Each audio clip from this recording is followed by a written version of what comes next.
Welcome to our conversation on something really transformative.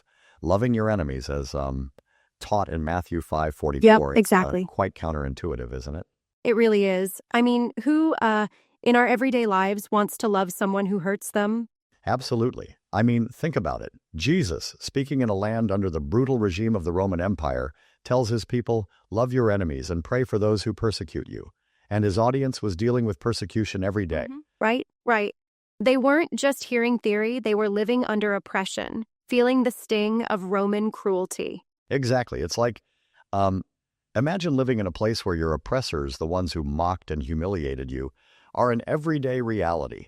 And then Yeah, Jesus totally. comes along with, love them, which at the time felt not only surprising, but downright infuriating. And that's what makes it so disruptive. Instead of calling for violent retribution, he calls for a form of radical nonviolence. Yes, right. Jesus wasn't asking for mere passivity either. He challenged them to reject the whole cycle of retaliation and hate. It Exactly, was a right? complete rethinking of what strength and resistance meant. So, when he said, turn the other cheek and go the extra mile, it was really a way to disarm the oppressor through dignity, wasn't it? Uh, yeah, it's like moral jujitsu, you know? It's like, say, hitting back only with dignity, forcing the oppressor I get to break their own rules. For instance, turning the other cheek meant the aggressor had to, well, only use their socially taboo left hand. And going the extra mile?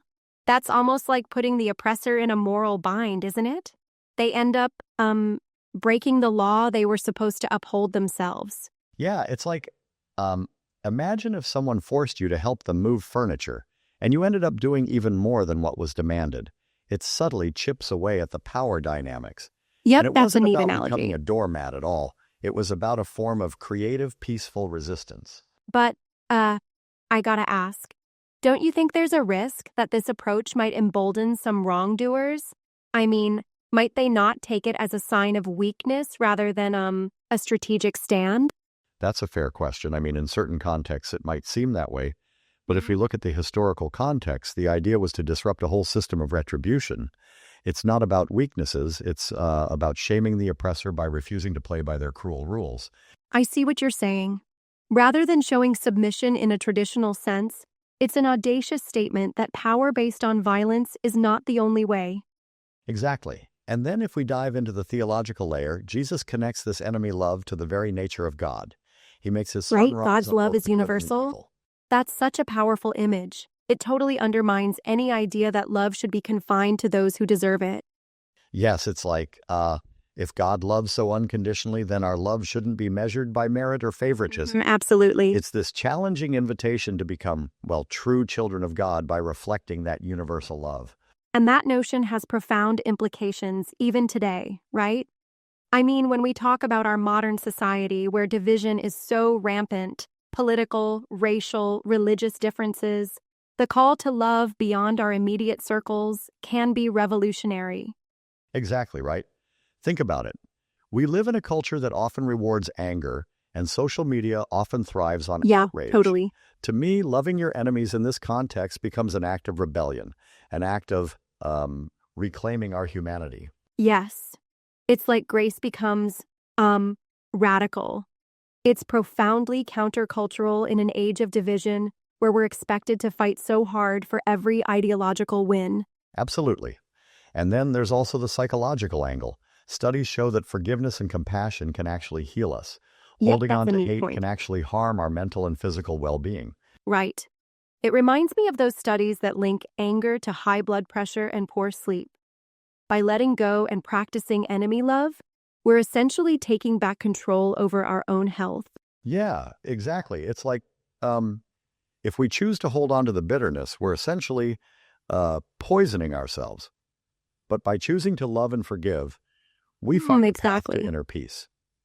That aligns with what Martin Luther King Jr. said about winning both the opponent and ourselves through love. Speaking of that, isn't it interesting how these ideas remain timeless? Whether it's ancient teachings or modern psychological insights, they all seem to point to the same transformative power of forgiveness. True, it's like the message cuts across time. But let's not forget the stark contrast from the expectations of the people of that time. Instead, Jesus Right. delivered They a message expected a of love that messianic still figure who'd manages lead to a shock. revolt. And that shock is part of its brilliance. By saying, love your enemies, it forces a fundamental reevaluation of how power, retribution, and dignity actually work together. Yes, exactly. And it's also about personal transformation. It's not just a public act, but it's about healing our own souls. After all, if God loved us at Right, our that's a worst, key aspect. then our capacity to love shouldn't be limited by personal grievances. And that calls for a sort of internal revolution, one that changes us from the inside out. Exactly. It's like a liberation that stems from within by refusing to let the negative actions of others define our hearts. It's Indeed. transformative both individually and collectively. Now I'm curious, how do you think we can apply this message of enemy love in our everyday lives, knowing that sometimes forgiving can be incredibly hard? Yeah, that's a good question. I mean, it really comes down to recognizing that forgiving isn't about condoning the wrong. It's about choosing a different kind of strength. Yep, exactly. It's like saying, I won't let you win by controlling my emotions. True. And while it might feel impractical at times, it's about setting boundaries in a way that doesn't require continuing the cycle of hate and violence. Right. It's not passive acceptance, but a sort of strategic nonviolence. You might still stand up for yourself, but without resorting to the same level of That's aggression. key. It's like a scaled-down revolution that starts internally and ends up having an external impact. I appreciate that perspective, though I do wonder if there are times when being too forgiving could let structures of offense persist. How do we balance being compassionate and, protecting ourselves from repeated harm? That's a valid concern.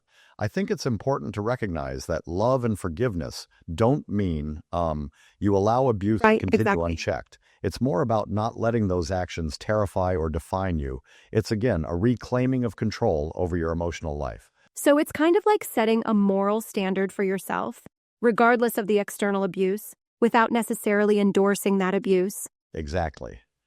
In our modern world, where division can be heightened by social media and political polarization, this message becomes even more challenging and even more needed. Yeah, absolutely. It's a call for personal rebellion against a culture that often rewards anger. And that's something truly resonant, especially now, when every click and comment can seem like another battle in the war of ideologies. Yes, indeed. To wrap it up, the command to love your enemies isn't just an ancient religious edict. It's a multi-dimensional blueprint for breaking the cycle of hate, healing ourselves, and redefining power. It reshapes our inner lives and our communities. I love that idea, that by choosing love even in the face of adversity, we ultimately become more aligned with the very nature of God's love, and maybe even spark a real change in our society. Exactly. Whether through the theological truth that God loves universally, the psychological benefit of releasing hate, or the political reality of a divided world, this teaching stands as a radical invitation to heal and transform.